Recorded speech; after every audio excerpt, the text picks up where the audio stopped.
Welcome to Moms Who Lead, where each week I talk to another mom who's balancing motherhood with a leadership role at work. Across industries, locations, and backgrounds, we're all facing the same challenges and opportunities.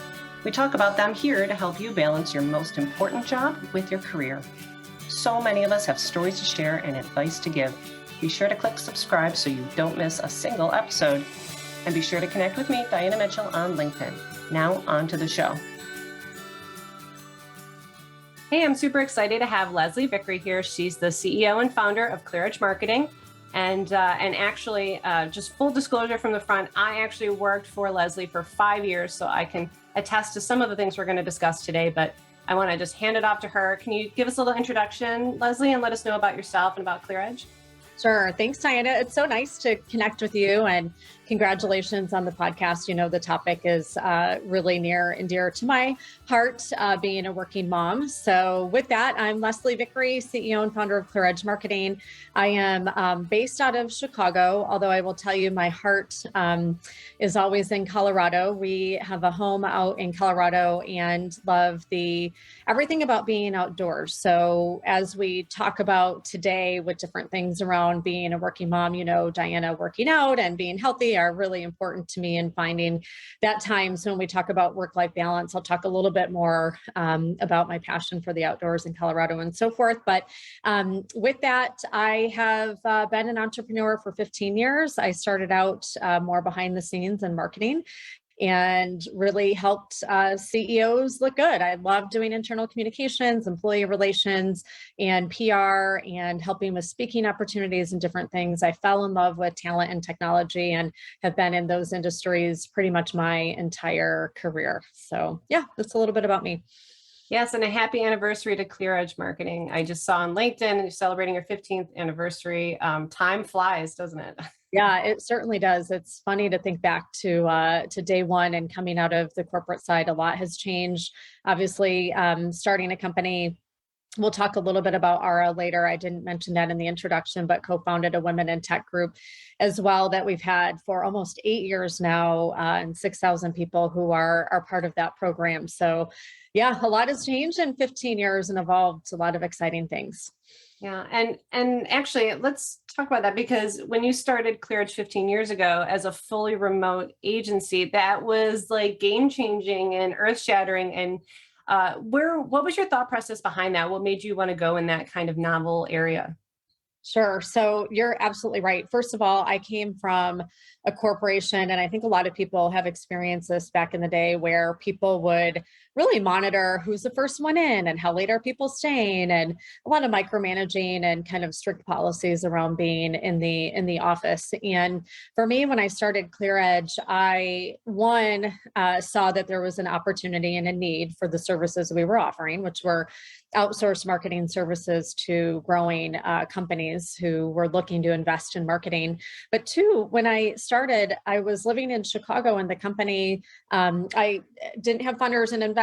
I went into business, but I did have a client right away, and they weren't in Chicago. And when I looked back at my team and the people who I wanted to work with me, they weren't in Chicago because the company I had come from was headquartered somewhere else. So from day one, clients weren't near me. Our team wasn't near me, so it just made sense to have a virtual model. Now, we did have an office space in Chicago for some time. We don't now. We are 100% virtual. Oh. But as we grew, it was really, our clients are industry specific, not location specific. They're around the world. And our team, I wanted to recruit based on talent, not location. So those two things were really important to me. But I have to tell you, a lot of people coming on board back then, they were used to the same corporate environment I was used to, and it's hard to let go of, undo some of that. And that was my plan from day one. I want to be an agency where it's built on trust and really enabling people to have flexibility and freedom to live their lives, both personally and professionally, the way that it was meant to be. Yeah, and let's talk about that a little further, because before we were recording, I mentioned this. And so before you or I was a mom, our colleagues, your entire team, was a lot of moms were on this team. And I would be on a call with an account director, and they'd be saying, "Oh, I'm just picking up my daughter from school." And it wasn't like this hush hush thing, like someone's sneaking out, which is still very, very prevalent in organizations today where, oh, go ahead and get your kids, but don't let anybody know. Did you consciously try to cultivate a culture like that? Right. That's a great question, Diana. I didn't realize what was happening when I did it. So I would say, yes, I did very intentionally create a culture of trust in the sense that get done what you need to get done, do it when you need to do it. It's not, we were working with such senior executives and people who had experience and who knew that, during the day, not to take advantage of certain things. And even to this day, when we hire, regardless of the level of talent and years of experience, it's people just have that innate trust. So I really don't care what you're doing as long as it's not impacting the company, the team. If the team starts to feel it where you're not around enough and things are starting to impact it, well, then there's a problem. If clients are starting to complain about it, then that's a problem. But I have to tell you that just doesn't happen. And again, for me, it really comes from leading with trust. So it wasn't intentional necessarily from that viewpoint, but it was intentional from I want you to live your life, and I am okay with what that means as long as it doesn't impact other things. I remember for me, even though I wasn't a mom, I had like my sister was having my nephew and she was in the hospital. My grandmother was dying and I never felt that pressure. And that mattered to me. And it was so new to me based from the environment that I came from. So that's amazing. Now, I mentioned this too, but like we weren't, I wasn't a mom and you weren't a mom when you founded ClearEdge. Can you talk a little bit about kind of where you were and the mindset? It's hard. I think it's hard to give this perspective if you weren't there, but I feel like based on where you were in your career when your son was born and where I was when my daughter was born, that made us uniquely, I don't know whether it's gifted or lucky in a way, but can you kind of talk about where you were in your life as a professional and a business owner and how that may have given you some advantage, if you will, when you became a mom? Sure. Well, you mentioned a company of parents basically at ClearEdge. So one, I had a lot of experience learning from the people we surrounded ourselves with and really getting a good sense of what they were going through. And I was I am very close to my sister and her kids. And sometimes they'd call me mom. I was very close. I treated them like children, and having kids wasn't in the cards for me. So my husband, Colin, and I had been married, I think almost 8 years when we found out that we were pregnant and having a baby. And it was definitely a surprise for us. I mentioned we had a house in Colorado. That was our kid. Like we were like, well, we're not having kids, so let's invest in this. And we can work from anywhere. So yes, I built this culture and company where you can work from anywhere, and he could too. So it was great. We could live the best of these two worlds. And then I found out I was pregnant and was really taken aback and surprised. And you talk about at that stage in your career, ClearEdge was really taking off. I kept telling myself, I have all these trips, I have all these conferences. How am I going to do all of this? Is this even possible? And I'm pregnant. In Ara, we had, I think the year I was pregnant, we had 24 events, I believe, across the US, plus ClearEdge conferences, which that, let's say that's 6 to 8, plus client meetings. I told my husband he had it pretty easy during my pregnancy because I literally was on the road, it felt like almost every week until I couldn't travel anymore. Diana, I don't think it hit me until it was right before Grayson was born. And a few people from our team kind of came forward and just said, listen, you built this company for us. You built this and you may not have realized it at the time, but you've given us an opportunity. And to your point, it could have been people with family members who needed help and support. It wasn't necessarily, or they love to travel. It wasn't necessarily always family, but a big portion of it was around having that balance. And I built it for other people, but I never took advantage of it. I was constantly on the go and I loved it. It was my everything, and it still is. But getting pregnant, they came to me and literally said, let us help you. So what I didn't realize was that I was playing the role of the CEO, but also so involved in the company that by me getting pregnant, it gave other people the opportunity to actually rise up because I could then let go of some things that, quite frankly, I should have let go of anyway. I often call it my Grayson moment of realizing okay, step into the role of CEO, be the visionary, be the front person, do all of these things. But gosh, you have someone who wants to run operations, you have someone who wants to run sales, you have someone who wants to run account management. They're stepping up and saying, this is our opportunity. And by the way, let us take care of you the way you took care of us. And it was a really enlightening moment for me as a CEO and founder. And soon to be mom. And that was a really important turning point for me. And I think really helped to make that transition into becoming a mom or motherhood and a working CEO, founder, and mom a little bit easier. That's really powerful. And I know I say this to you frequently, and I probably say it so much it makes you uncomfortable, but that's okay. Because whenever we catch up, I remind you of just how amazing of a culture that you created, because you created that and like you set that up to manifest itself for you. And I know exactly the people who you're speaking about, and none of it surprises me. And I just think, like, what I still to this day, when I'm talking to someone about how an organization should be run, at least in my opinion, I reference ClearEdge because most people still don't get it. And here we are, a year and a half into this pandemic and remote workers, and we're seeing all the headlines of, should we dock pay for remote workers? Should you do a hybrid? And I'm thinking, how are these still questions when you look at the model that you created and how successful it's been, it continues to be, how it nurtures professionals and individuals. And I know this sounds like a gush session, but whatever, it's true. I'm saying this for people who are listening because this matters. And I think it's really important. It's an important case study for people to look at and to be able to let go and trust the people that you put in place. So I think that's really powerful. Now you touched upon R a little bit. Can you talk about this? Because I think this really fits in nicely here. And it's another important topic, subtopic off the motherhood component. Sure. I'm so passionate. Obviously, we've talked a lot about it with helping women and really focusing on diversity initiatives. So, two of my best friends and I, Megan McCann and Jane Gilligan, now Jane Hamner, we were in the technology industry, an industry we loved. We were at some dinners and different events, and we realized that we were the only women and we didn't really fit and belong. Then we started seeing as our friends who were in technology getting pregnant and having children, that they felt like they were in unwelcome work environments and being treated unfairly and leaving an industry that we loved. So we started this women's networking dinner group, which is how ARA really started. And that grew and grew and grew. We really just each kind of invited someone to come along. And then a few years after that, people were inviting their up and comers, so and so heard about this, we want to invite them. And it was really grassroots, this effort that we did. And we would meet quarterly for dinner, but it kept growing into, we needed private rooms, then we needed sponsors. It just really took off.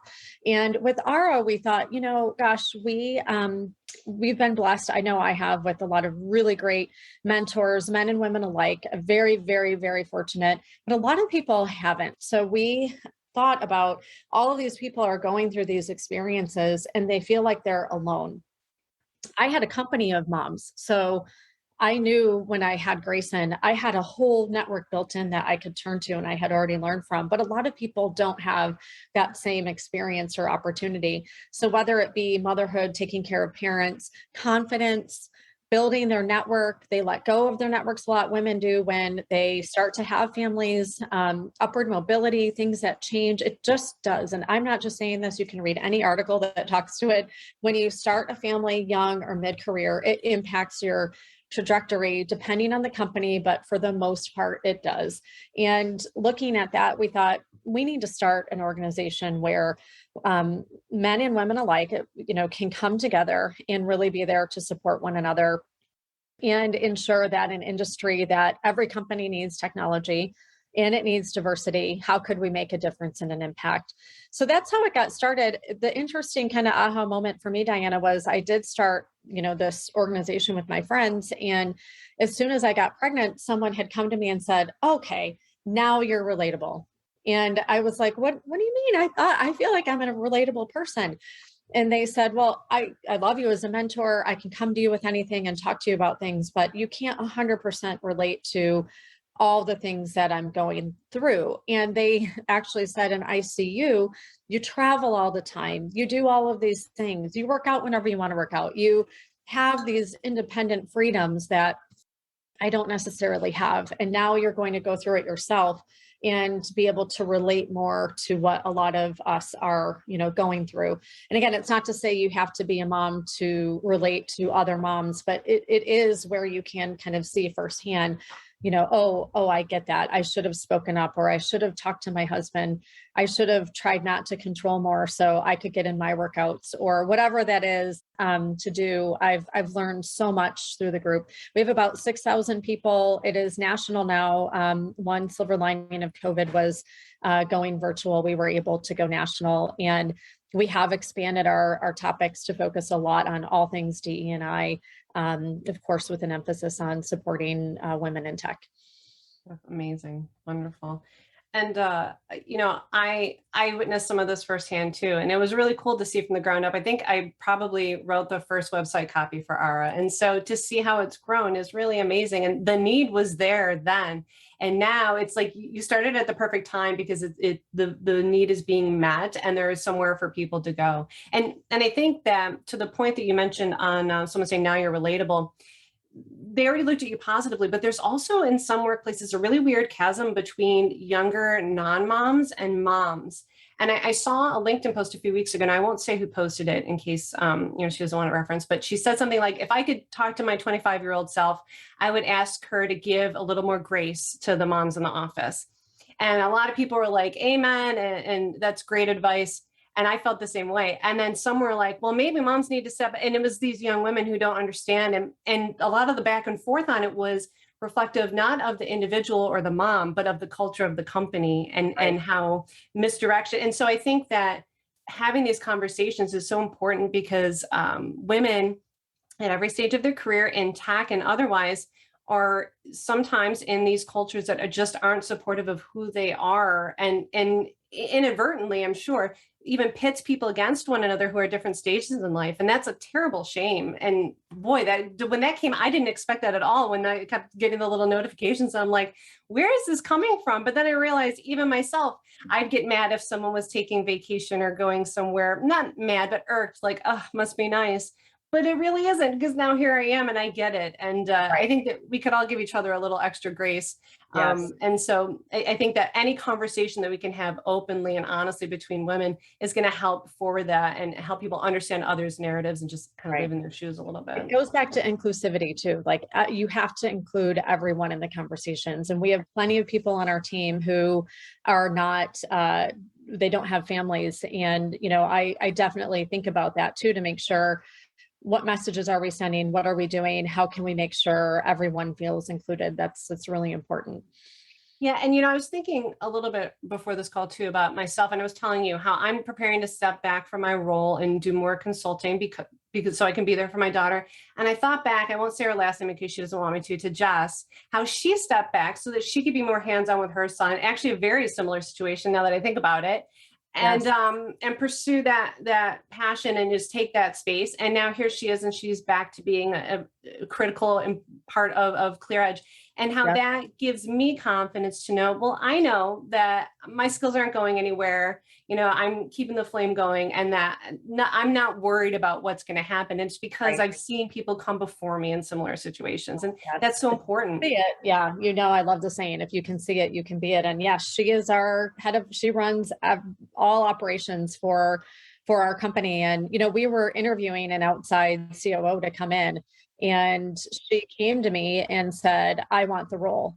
And she realized she was at a point, and her family were at a point where she could take it on. And, of course, I'm going to give her that opportunity, get her the training, get her the mentorship, whatever she needs to be successful, because she was right. She was the right person for it. So. No, you talked about how your second home was kind of like a child. So how are you balancing all of that? Can you talk about how it actually may even kind of help your son just to have that too, like probably in ways I'm guessing that you didn't even see? Right. Diana, I reflect back on my early life before ClearEdge, and I lived out in Colorado for a couple of years before And I had an internship in Vail. It didn't work out. I was supposed to do broadcasting. I ended up waiting tables. My car broke down. I didn't have any money, so I didn't make it to Vail. I lived in Denver. Thank God, a good friend of mine, she wasn't at the time in high school. She was more of an acquaintance, took me in. I slept on her couch. And fast forward now, many, many years later, she's a realtor in Colorado, and she helped us get a second home out there. And it was so fun just to think back and reflect on that. You know, my love and passion, I've always wanted to be out there. My husband was a ski patroller at Keystone in between college and law school. We each have a passion for the outdoors. And now with Grayson in Chicago, we're those crazy people running year round. And he's 5, he's almost up to my shoulders. He's very tall. We still run him in the stroller that he should not be in. He does not fit in it, but we gear him up. He loves the outdoors. He'd rather be outside than inside. And that's something that's really important to me, as you know, and finding balance is, I do my best, and it's for health reasons. We've talked about this too, and it's more genetics, not necessarily current health, but I have to work out. I want to, I love it. It's good for me mentally. It's good for me physically. I need to find that time. And that's something that I love skiing. I love hiking. I love biking, being around the city, walking the city, looking at things. He and I will walk for hours looking at Halloween decorations at night. I want him to see those same loves and joys that I have, and not to push it on him. He seems to really love it as well, but I want him to understand the value and intention of finding that time for himself and us as a family at a young age. So it's not really hard for him to have to figure that out older. He can see how to fit that into his day, how to make the time for it, and the joys that can come from it when he does it. That's awesome. And you know, the mindset or the perspective when you're going for a walk with your child is it forces you to be very present, right? So just in going for walks with my daughter, I now know who has the green buffalo on their lawn and who has a pink flamingo and who has a boat. And these are like the most amazing, momentous landmarks to her. And now they are to me too. And it's finding the joy in that. That is a cool flamingo. And those moments of like levity, they kind of free your mind a little bit, and they help you just kind of be very present. And I live for those moments. Things that I never noticed for years.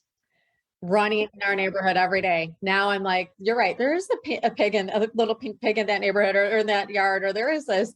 I never noticed it until through the eyes of the child slowing me down. So I know it's so fun. Well, so this has been wonderful, and I really appreciate your candor in talking about these things. But is there, and this is hard to say, I know, but is there a single piece of advice or just something that has really resonated with you and stuck with you, even when it feels harried and crazy, or just as a nice reminder as you know the years go by and your son gets older? Sure. You brought it up earlier, actually, and it's not just people being forgiving or finding grace for other people. I have to say it's being kind to yourself, and really being forgiving of yourself. You know, I'm not a perfect CEO. I'm by far not a perfect wife, daughter, sister, friend, mother. I'm just not. And the ruminating that can happen in the middle of the night when you wake up at 3 a.m., panicked over whatever it was.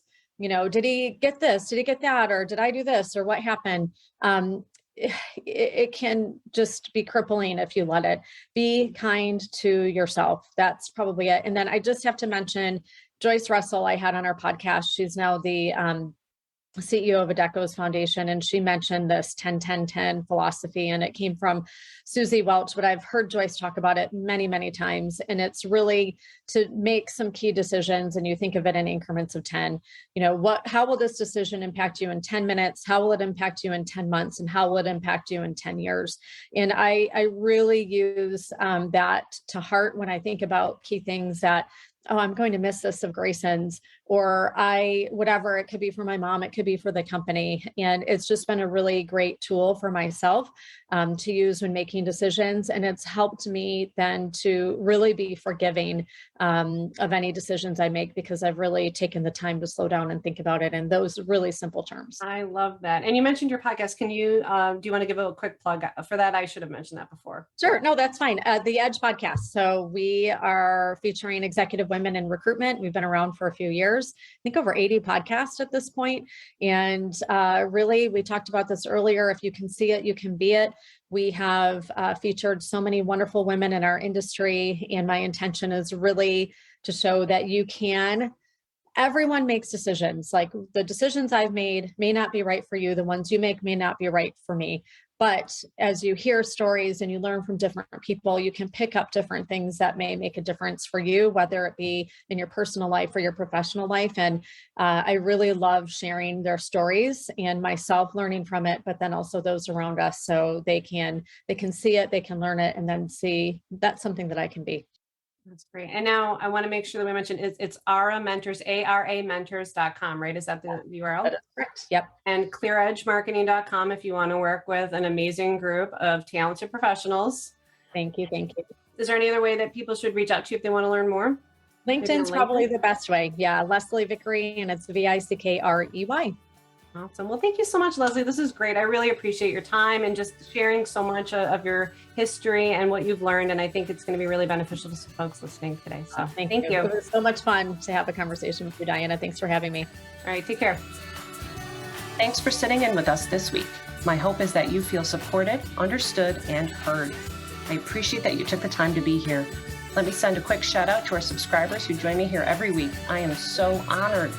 And if you haven't already, be sure to connect with me on LinkedIn. My URL is linkedin.com/in/Diana Mitchell 716. Take care out there, everyone.